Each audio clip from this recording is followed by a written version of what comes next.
10 years.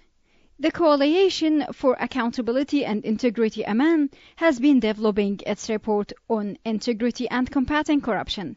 The report takes stock of the achievements made and reviews the challenges that still lie ahead of immunizing the environment of integrity and combating corruption in Palestine.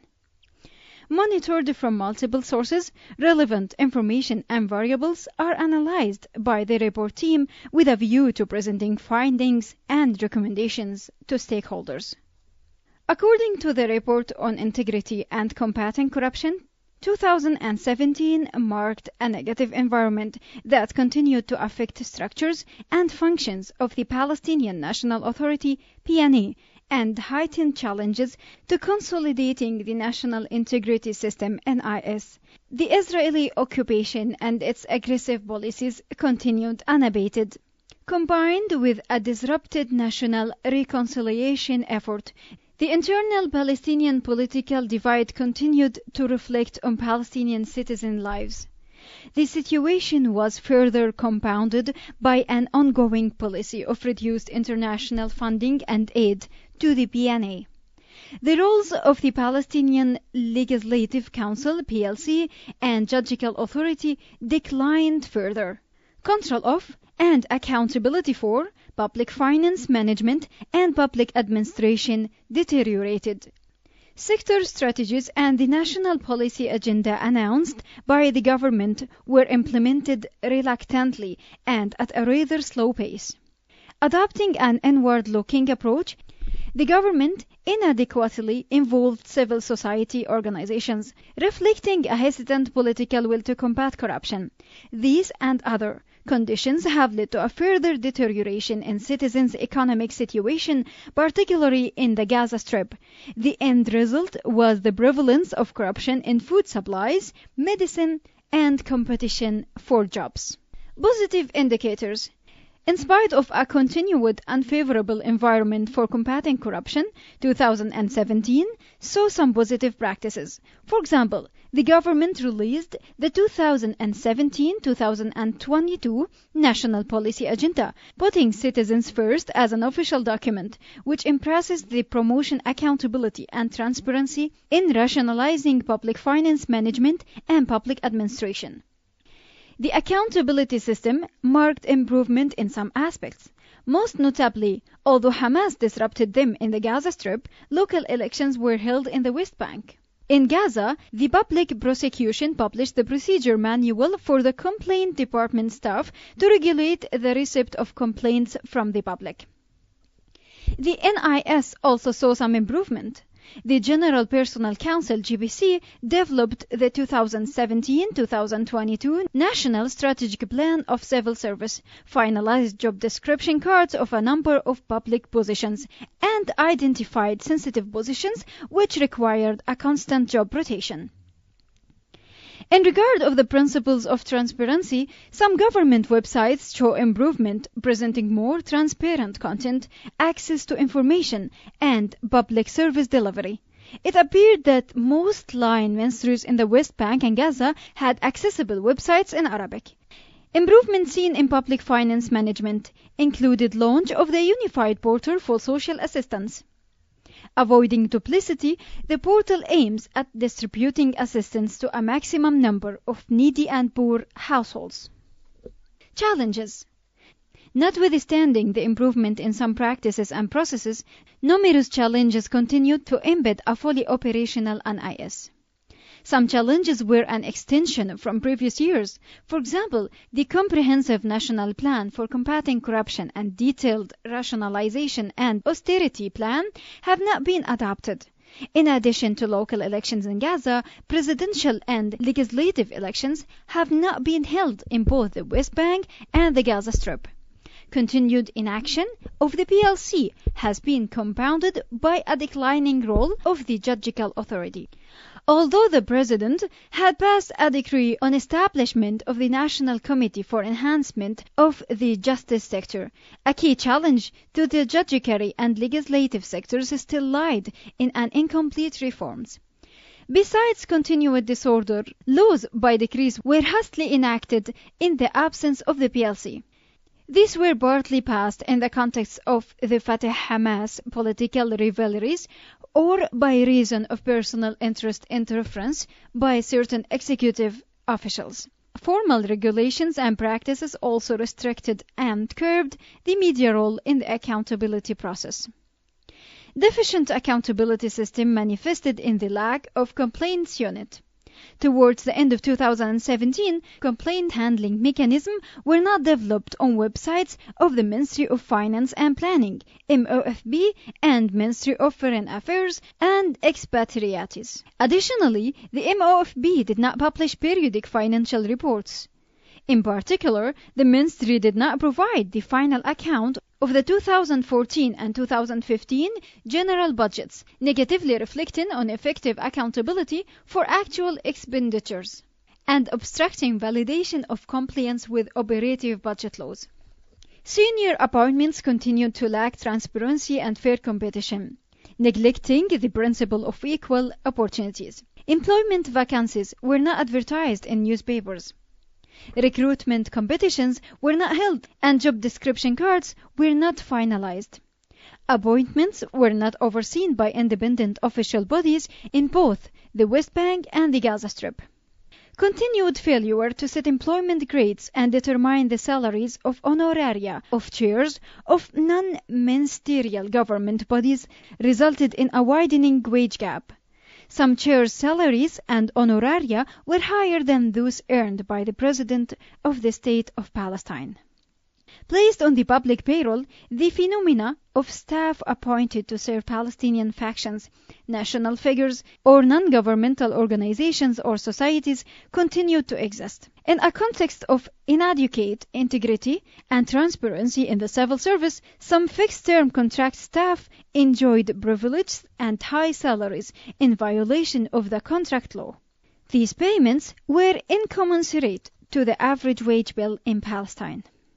The 2017 report on integrity and combating corruption also provides a detailed account of continuing weakness and non-compliance with the principles of transparency.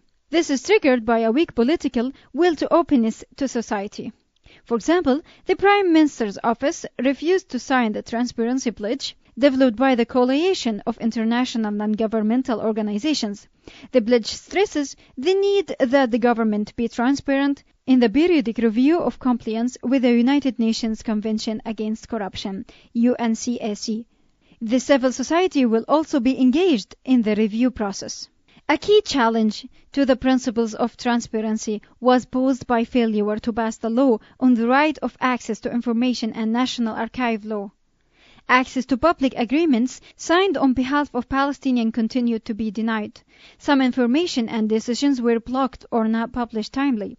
For instance, since April 2017, the Council of Ministers has stopped publishing decisions on its website. The limited scope of public information posted on the websites of particular government bodies resulted in a clear failure to provide access to information about public service delivery.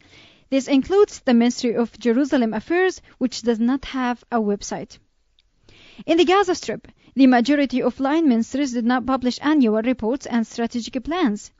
The State Audit and Administrative Bureau, SAACB, did not release any audit reports on the final account or any other annual control reports. The Gaza-based de facto government fears that such publications be used in the context of political rivalries. In relation to public finance management, hesitant implementation of rationalization and austerity plans and policies resulted in public expenditures, which did not fit with the priorities of people under occupation. Along this vein, new government buildings continued to be rented, purchased, and constructed. The presidential guest palace was built and converted into a public library. Salaries and increments were paid to the staff of an airline company, which did not actually exist. In the Gaza Strip, several practices reflected poor public finance management. In this context, state land in the Tel Second archaeological area were allocated as compensations of civil servants. Public funds were also wasted at the coastal municipality water utility. The rationalization plan was challenged by an ineffective security sector structure, continuing resistance to job rotation and transfer of surplus security personnel to other agencies. Problems were also associated with the operations delivered by the Central Military Financial Department.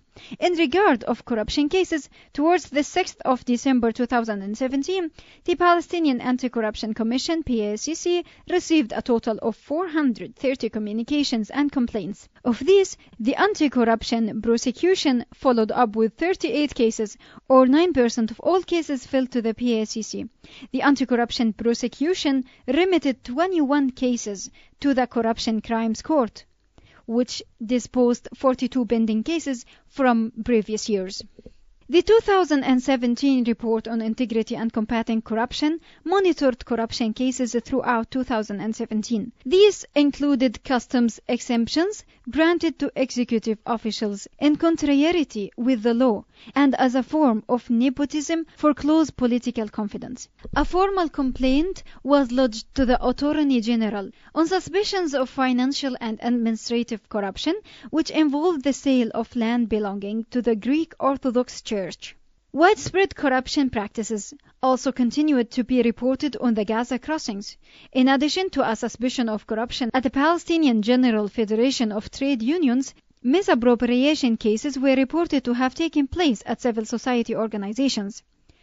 Economic crimes continued to be committed across the West Bank and Gaza Strip. On a daily basis, the Ministry of National Economy and Customs Police announced the seizure of products unfit for human consumption. This unveiled ineffective control due to the lack of a concerted effort and a single agency that is authorized to control these products. For the most part, penal decisions do not deter persons who commit these violations and crimes. Food items and names of offenders are not published to allow community sanctions.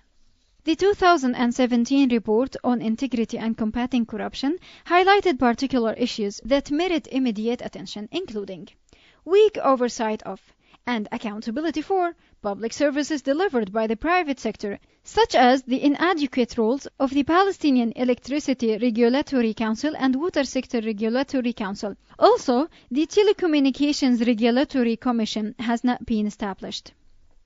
The Higher Council for Public Procurement Policies is not empowered to control and scrutinize all public works and procurement tenders. Disrupted approval of the health insurance system and inadequate accountability for medical malpractice, leading to the collapse of the Palestinian health insurance system and affecting public health budget allocations. Ineffective security sector structure, including a large number of officers, negatively impacting security agencies' capacity to perform assigned duties. Soldiers and low-ranking officers are the backbone of security operations and duties. The increasing number of officers places a burden on the general budget and leads to an inflating security sector wage bill. In light of the foregoing challenges and finding of the 2017 report of integrity and combating corruption, Aman provides recommendations on different levels. On the level of promoting integrity of governance, demand that all political parties in the West Bank and Gaza Strip expedite the effort to put an end to the internal Palestinian political divide, facilitate the work of the national consensus government in Gaza, and resolve the pending staffing problem. Demand that the President and government restore and reinvigorate the legislative authority, hold presidential and legislative elections as soon as possible, and call on all parties to organize local elections in the Gaza Strip. Demand that the President approve a transitional plan to reform the justice sector and consolidate the judicial system. Demand that the government adopt a comprehensive national plan to rationalize public expenditures. This will include reallocating security sector resources, addressing the imbalance between high and low-ranking officers, and developing and approving an inclusive and compulsory health insurance system in place of the current voluntary arrangement. Demand that the Council of Ministers approve job descriptions for higher and special categories. Demand that the Council of Ministers implement measures to ensure serious compliance with the Code of Conduct and Ethics of Public Service. On the level of promoting transparent public finance management, demand that the government investigate non-transparent financial operations with Israel, which manipulates Palestinian finance. Also demand that all agreements signed by the government on behalf of Palestinians, particularly those awarding monopoly franchises, be published. Demand that all government bodies compile, publish and allow public access to respective reports timely and without delay. Demand that the Council of Ministers finalize and approve the law on the right of access to information. On the level of promoting accountability for public administration, demand that the government consult with stakeholders to draft franchise, competition and anti-monopoly laws which make clear and ensure a competitive approach to the public service privatization process. Demand that the Council of Ministers establish and empower regulatory and oversight boards to follow up on public services delivered by the private sector. Demand that the Council of Ministers approve financial and administrative regulations for non-ministerial government bodies. Demand that the President and government amend the anti-corruption law, providing for the obligatory periodic publication of financial disclosure. Assist declarations of the PNA President, ministers, PLC members, and senior state officials in the Palestinian Official Gazette. Demand that the Council of Ministers review the privileges granted to higher category staff of the PA institutions, which are a main cause of the widening wage gap. On the level of anti-corruption efforts, demand that the government adopt and approve the comprehensive national cross-cutting plan for integrity and combating corruption. Reply to observations of the Palestine Implementation Review Group of the UNCAC. The government should introduce required amendments to enhance existing anti-corruption measures and align Palestinian regulations with the UNCAC. Demand that the Council of Ministers pass the regulation provided for by the anti-corruption law to protect reporting persons against counterclaims and retaliatory and malicious actions. Demand that the Council of Ministers develop a regulation or bylaw to govern ministers, PLC members, and tax and customs officers who move to the private sector.